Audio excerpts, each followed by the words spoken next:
A woman's encounter with two giant wolves in the woods leads her to an unforgettable adventure.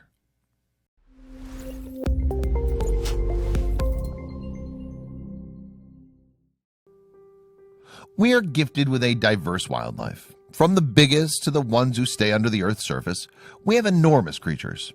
We have more than 2 million species, so there's no way that you'll know all of them. But some species are much more popular than the rest. Like everyone knows about lions, snakes, dogs, eagles, wolves, cats, seals, whales, sharks, etc. The list goes a long way. Some of them have the tendency of being loving towards humans, rest are wild, and usually end up hurting humans because that's their tendency. The first ones are good, but what if you have an encounter with the latter type of animals when you're all alone? Just imagine you're in the middle of the woods, you're all alone taking a regular walk where you walked a bit deeper into the jungle than you usually do, and now you stand right there in front of an animal that's looking at you through the bushes. What would you do? Can you actually do anything at all? One fine day when the weather was freezing cold and the Earth's surface was covered with snow, Danielle, after getting free from her work, decided to go for a walk with one of her friends. They were enjoying the chilling atmosphere and their minds were at immense peace. There was nothing new for them, as it was almost part of their daily routine to get some fresh air. But that day wasn't like other days. Someone was closely keeping an eye on them through the bushes. The humans didn't realize it until that someone got a company and the two started approaching towards them. Wolves are the chasers who aren't as fast as cheetahs, but fast enough to chase their prey down with a speed of 45 kilometers per hour. It's about 28 miles per hour. If you ever encounter a wolf, assuming that you're a mighty and tough person who can fight a wolf, then you should know that wolves never attack alone. They hunt in a group of 5 to 10 wolves, which means there's no way out, unless they just had their food and you don't look that tasty to them. If that's all you know about wolves, then you should really go ahead and see what these creatures can actually do. This occurrence took place in the Colorado Wolf and Wildlife Center, a nonprofit organization which is certified by the Association of Zoos and Aquariums, AZA, a wildlife that especially looks after the wolves and the hybrid dogs that are very close to the wolves. The place is intact with professionals as well as volunteers who love to work for these animals and work upon their continuously decreasing numbers. While the professional zookeepers and doctors may get along with these wild species, it's not at all advisable for the volunteers and the other visitors to get close to these animals. But what if it happens unintentionally? When talking about wolves, we'd like to tell you that wolves are very emotional when it's about their relationships and family. Once they get a partner, they generally live together the rest of their lives. They're strongly connected with their known wolves to an extent that they can even give up their own lives to save their family. There's so much about these species that most of the world isn't yet aware of. Wolves are famous for howling sound they make. It's actually their way of communication. No matter how good they might sound, nobody ever wants to see one without any security, as we're all aware that they're wild creatures who live on hunting, and a wolf attacking a human is not an unbelievable thing to happen. Many people are scared of wolves, coyotes, and foxes, but not the founder of this sanctuary. Darlene Kabobel, a brave and kind-hearted lady who sees wildlife's pain instead of getting scared of it. The founder's life mission is to save these beautiful beasts from human exploitation. When it comes to wolves, Darlene has experienced more than required, but what happened that day came to her as a surprise too. It was one of these moments where time stood still, and that's when a person gets what we all know as a once-in-a-lifetime event. Kakoa, meaning the brave one, is a timber wolf that was taken in by the Colorado Wolf and Wildlife Center. Kakoa was welcomed as an infant after being born in the Secrest Wolf Preserve in Florida. He's known as the Reserve Center for his thick and soft silver gray fur. Kakoa has remarkable features and is always active and ready to play with his sister, Sakara, who came along with him. Wild animals look incredible until they get too close. And that happened when a young woman crossed the path with Kakoa is something we need to see. Sakara is an independent, fighter, yet cute female wolf. Sakara, Kakoa, and Kaney, their adopted grandson, stay together. Sakara has shown strong maternal instincts and has raised many pups over the years. She normally stays away from humans and any contact with them. Sakara is used to observing people from behind the trees and notices humans passing by when she lays at ease. The Wildlife Center was happy at the moment they welcomed the pair of these siblings, and it was a nice addition to see wolves in the place. Well, they were not interfering in anyone's life, until one snowy day. Being the first ever wolves in the center, they were representing the sanctuary as ambassadors. Everyone was expecting that having 2 wolves in the sanctuary would attract more visitors, and this would increase the possibility to educate more population about wolves and wolf dogs. But Cocoa and Sakara had some other plans for the visitors and for the publicity of the center. They were both adopted from a facility in Florida called Seacrest Wolf Preserve. We'd hoped they would be ambassadors, but sadly, like most wolves and high-content wolf dogs, once they reached maturity, they became very shy and retired at the ripe old age of 2, said Michelle Smith, a worker at the center. They were not at all interested in any of the interactive sessions. Thus, their caretakers let them wander in the woods without any obstacles. They were free, and so was Danielle. At the age when the wolf's behavior is changing, it could be a very terrifying incident. Danielle, a sanctuary worker, loves wolves, and she's quite fascinated by seeing this change in their personality. She works at the sanctuary as a full-time employee and has always been passionate about her job. She generally gets excited about cutting raw meat for the wolves, and she's always seen doing even the boring tasks with so much enthusiasm.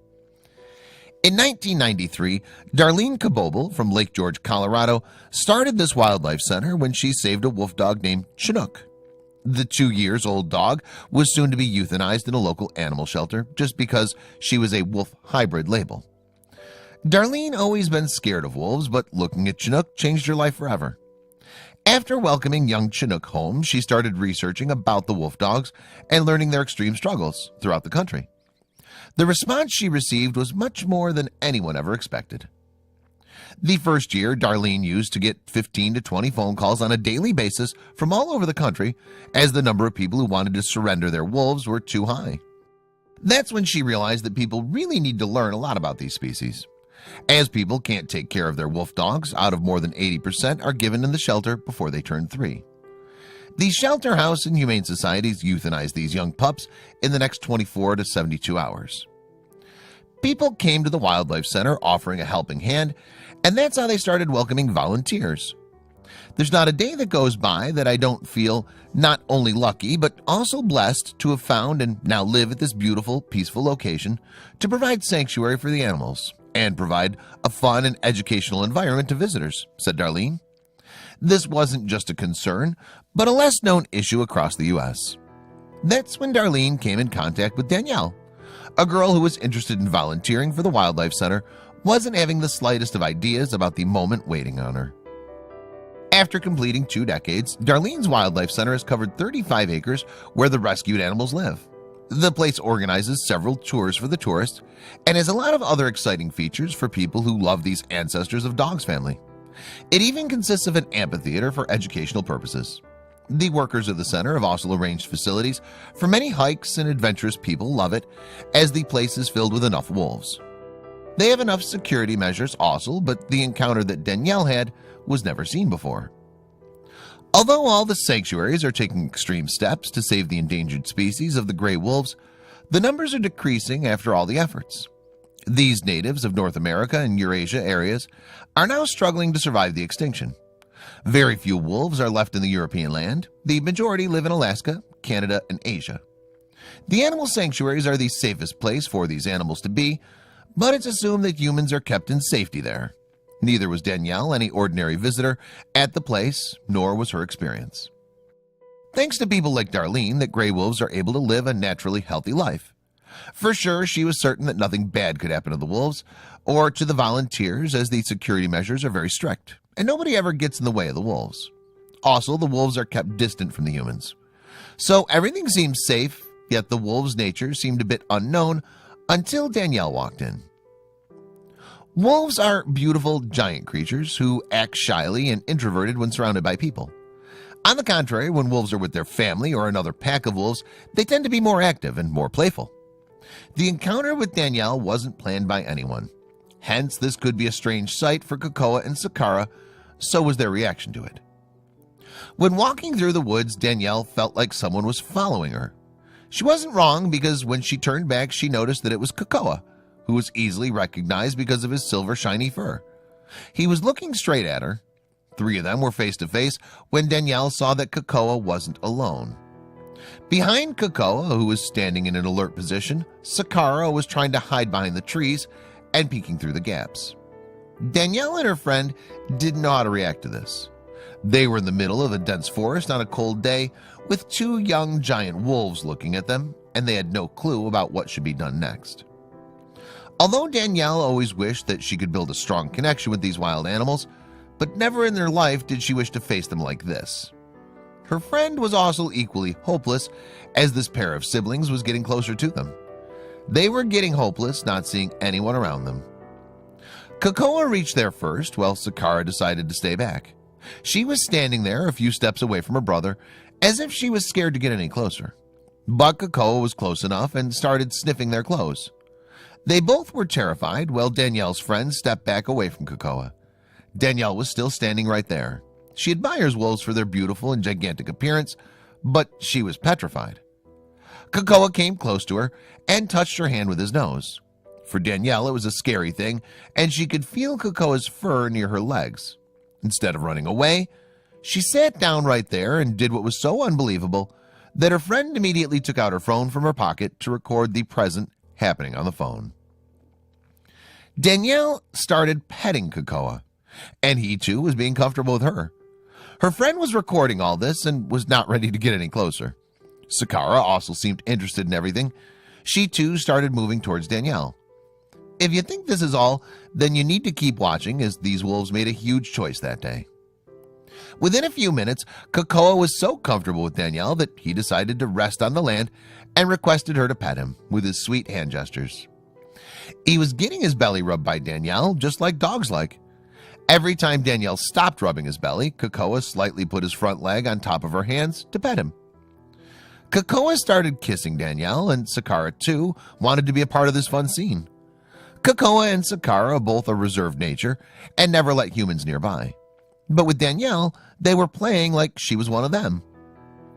I've always had a passion for nature and animals. These wolves have my heart, and I'm honored to have been accepted into their pack, said Danielle.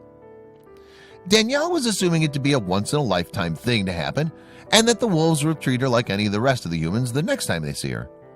However, that day, both Sakara and Cocoa chose Danielle as a part of their family. Even Danielle herself wasn't aware of this until the next time she saw them. That day, when Danielle walked out of the woods, she was still reliving the moments with the wolves over and over again. When the Wildlife Center staff saw the video, they wanted Danielle to meet the wolves on a daily basis, so that there's at least one person whom these wolves will listen to. But Danielle wasn't sure if Cocoa and Sakara were going to react in the same way or not. Whenever Danielle's around, it looks like Cocoa and Sakara get too excited to stay with her. They both enjoy cuddling with her and just laying right there, surrendering themselves to her. For Danielle, it's nothing less of a miracle and the best job she could ever be working on. Even the sanctuary staff took advantage of the strong bond. Although both Cocoa and Sakara are friendly with Danielle, the closest bond she shares with Cocoa the wolf, who generally stays calm. He's seen relaxing, but with Danielle, he's a completely different wolf. He's active, he's playing, and definitely he's enjoying. After their encounter with Danielle, Cocoa and Sakara have no issues in appearing in front of the visitors. Cocoa loved to kiss the visitors, while Sakara appreciates a little petting. They've developed a trust in Danielle, and that's the reason why she's assigned to most of the work related to the wolves. The video clearly shows Danielle taking steps towards the wolves. She slightly leaned down and started petting them. Cocoa and Sakara seemed to be loving her nature and got along with Danielle within a blink of an eye. They've always seemed to enjoy Danielle's company. Cocoa and Sakara love Danielle. The siblings are now 8 years old and still stay active and healthy. Many people accuse the sanctuary of domesticating these wild animals, but according to the volunteers, they don't follow any unnatural process which may bring change in the animal's behavior. Rather, they leave it wholly on the animal's choice if they would like to be with humans or not. The first video. The beautiful moments were recorded and later on shared on the Colorado Wolf and Wildlife Center's online page. The first video shows Danielle approaching towards Cocoa and Cocoa kissing and licking her face. The second video is much more fun when Sakara too makes it to the footage. The second video. This was the second video recorded when Cocoa was comfortable with Danielle and is rolling over with fun, and Cocoa makes a short appearance in the video, but both seem to be treating Danielle as their friend, not different from them. The videographer was observing the whole scene from a distance and at first commented on Kakoa's huge size. And Danielle, you're an average-sized person. The sanctuary made something very clear when they mentioned in the post, Kakoa loves his ladies, especially Danielle. Kakoa loves to greet visitors with wolf kisses. The sanctuary is mentioned on its website. Shelter staff member Smith adds, since he was raised by people and bottle-fed from the time he was born, he's very well socialized, meaning he enjoys the company of people. His biography on the website states, Kakoa is a handsome young male with a sweet personality, which is good because he loves to greet visitors with wolf kisses. When he puts his paws on another person's shoulders, he towers at about 7 feet. This is not the same as domesticated or tame. He's still a wild animal, and he does tend to show it when he's around his sister. A wolf in the wild would not act this way, clarifies Smith about the true nature of these animals. Anyway, the video's gone viral and succeeded to increase the number of visitors to the sanctuary. Wolves are one of the very few animal species who survived through the Ice Age and still managed to survive. I wish everyone understood that wolves are awesome and loving, a person mentioned in the comments. Well, another one went on thanking the sanctuary workers as, thank you for taking such great care and loving these beautiful animals. We believe wolves should be wolves and dogs should be dogs. However, if your intent is to own a wolf dog, you should take full and total responsibility for that animal. The mission is mentioned on the sanctuary's website. Kakoa and Danielle are best buddies. Danielle tries to teach him how to greet people, while he's always in the mood to play. Visitors admire their duo, and you too can go ahead and meet Kakoa and Danielle. Don't forget to share this amazing story of adventure, fear, trust, and love with your friends.